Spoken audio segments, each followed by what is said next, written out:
Over the years, Google has been making many changes to its ranking algorithms. In fact, uh, the search engine makes hundreds of changes every year, but we only notice the major ones. But something I've noticed is that the SEO tools that we use, let's say Ahrefs, SEMrush, and the rest, don't seem to be incorporating many of those major changes into the way they present the data.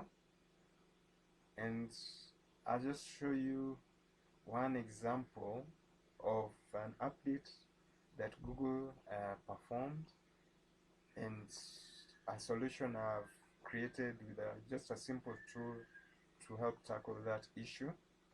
And the update I'm talking about is the Google Hummingbird algorithm update, which happened as far back as 2013.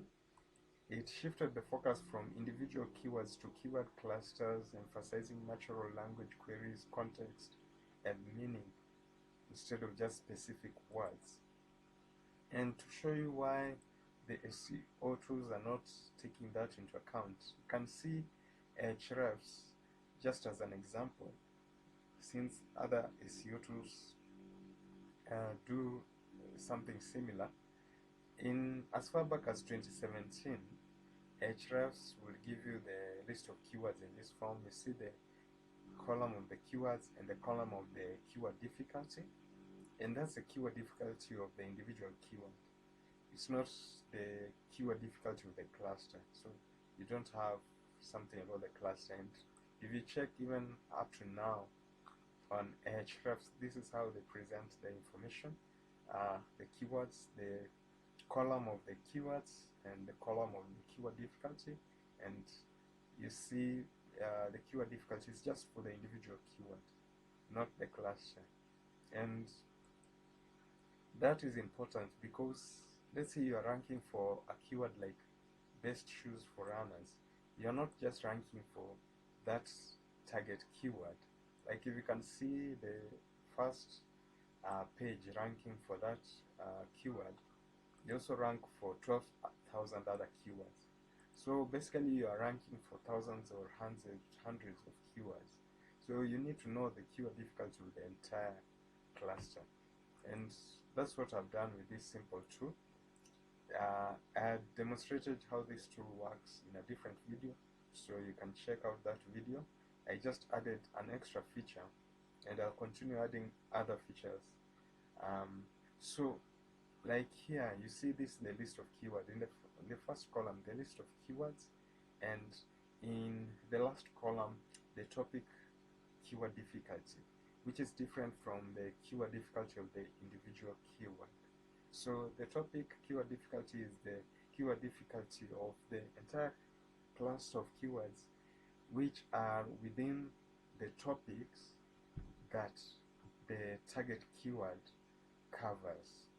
So and if you check the second last column, there is the total number of terms. That's the total number of keywords in those topics. So you'll not necessarily rank for all those keywords, but it gives you like the entire topic cluster so that you can see the keyword difficulty. And if you check, let's say like let's say the first keyword, the keyword difficulty is indicated in the second column. The keyword difficulty is indicated as 0, but the topic keyword difficulty is 88, and that's the median. Not the average, but the median. That means half of the keywords have a keyword difficulty of more than 88 and half have a keyword difficulty of less than 88. So that means if you're targeting the first keyword, you see the keyword difficulty is 0, but the topic keyword difficulty, half of the keywords are above 88, and most of them are clustered around 88. So that will mean you'll have a challenge. You might have a challenge picking up the rest of those keywords. So ranking for the target keyword would also be a challenge. So this this tool you can analyze thousands of keywords.